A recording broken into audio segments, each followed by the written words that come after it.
Hello दोस्तों, कैसे हैं आप सब। आज जो कहानी मैं आपको सुनाने जा रहा हूँ, ये कहानी है एक प्रेत की। कैसे उन्हीं के घर का कोई मेंबर मर जाता है और मर कर वो प्रेत योनि में चला जाता है और पूरे परिवार को सताना स्टार्ट कर देता है। उनके परिवार वालों को, उनके आसपास में और जो उनके घर पे भी कोई आता था, उनको ही परेशान करना शुरू कर देते हैं। और कैसे उस प्रेत से उनका छुटकारा होता है और कैसे उस प्रेत से मुक्ति पाते हैं, हम इस कहानी में जानेंगे। तो होता क्या है दोस्तों, एक परिवार में एक उनके किसी रिश्तेदार की मृत्यु हो जाती है और वो प्रेत योनि में चला जाता है। उनका काफ़ी नुकसान होना शुरू हो जाता है।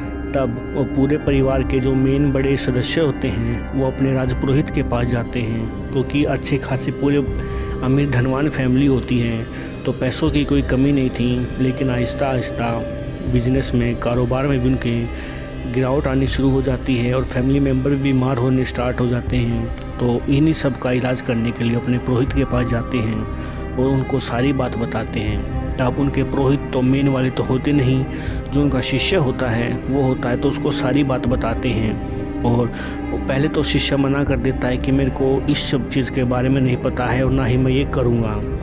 लेकिन उनके जो फैमिली मेम्बर के जो बड़े हेड थे, उनके सामने नोटों की गड्डी रख देते हैं और पंडित लालच में आ जाता है और कहता है कि मेरे को प्रेत भगाना तो आता ही है, जो नॉर्मल हवन है वो मैं कर दूंगा।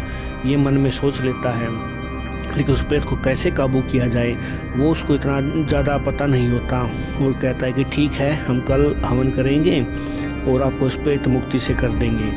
तो अगले दिन वही पुरोहित उनके घर जाता है। सारे हवन की सब तैयारियां शुरू हो जाती हैं, मंत्रोच्चारण होने शुरू हो जाते हैं और आहिस्ता आहिस्ता वो प्रेत आता है और एक्टिविटी करनी स्टार्ट कर देता है। इन सभी घरों के बर्तन, दीवारों पे जो भी घड़ी वगैरह थी, अलमारी थी, सब गिरनी शुरू हो जाती हैं और वो प्रेत एकदम से रौद्र रूप धारण कर लेता है। और जो उसकी बड़ी बेटी थी इस फैमिली की, उसकी गर्दन दबा देता है। और जैसे ही लगता था कि अब ये मर जाएगी, वो पंडित क्या करता है, मंत्रों से अभिभूत जो पानी होता है वो उसको पिलाता है, जिससे वो लड़की तो मुक्त हो जाती है। और थोड़ी देर के बाद उस लड़की की माँ को अपने वश में एक बालों से घसीटता हुआ बड़ी ज़ोर से इधर उधर फेंकना शुरू कर देता है। तब वही सेम पानी उस महिला, उसकी माँ को भी पिला दिया जाता है, जिससे वो भी ठीक हो जाती है। और ये सब एक्टिविटी होनी शुरू हो जाती हैं और जैसे जैसे मंत्र उच्चारण होते हैं और भी तेज़ी से ये सब कार्रवाई शुरू हो जाती हैं। तब पुरोहित को पता लग जाता है कि अब अगला नंबर मेरा है। तो सेम वही होता है, वो प्रेत उसके अंदर प्रवेश कर जाता है और उसकी हालत इतनी ख़राब हो जाती है जिसकी खुद नहीं, क्योंकि उसको बाहर प्रेत को काबू करना नहीं आता था।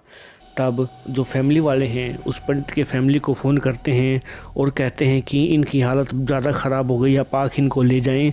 तब उस पंडित के फैमिली वाले आते हैं, उसको लेकर चले जाते हैं। और 2 दिन के बाद जो उनके मेन पुरोहित होते हैं वो भी आते हैं और वह उसके घर पर जाकर देखते हैं तो उसका बदन भट्टी की तरह तप रहा होता है। अगर 1-2 दिन वो नहीं आते तो मुझे नहीं लगता था कि वो बच पाते, वो उनका पंडित बच पाता। तब मेन पुरोहित आते हैं, सारे हवन यज्ञ दोबारा करते हैं। तो सबसे पहले तो अपने जो उनका पुजारी है उसके अंदर से उस प्रेत को निकालते हैं और फिर जा कर के उस अपने जजमान के घर में जाते हैं और उनको प्रेत योनि से मुक्त करवा देते हैं। और उस दिन के बाद से सब कुछ हंसी खुशी रहते हैं और प्रेत की जो समस्या थी वो भी दूर हो जाती हैं। तो दोस्तों, लालच उतना ही करो जितना आप उसको पचा सको। तो दोस्तों, अगर स्टोरी अच्छी लगी है तो चैनल को लाइक, शेयर और सब्सक्राइब ज़रूर करना।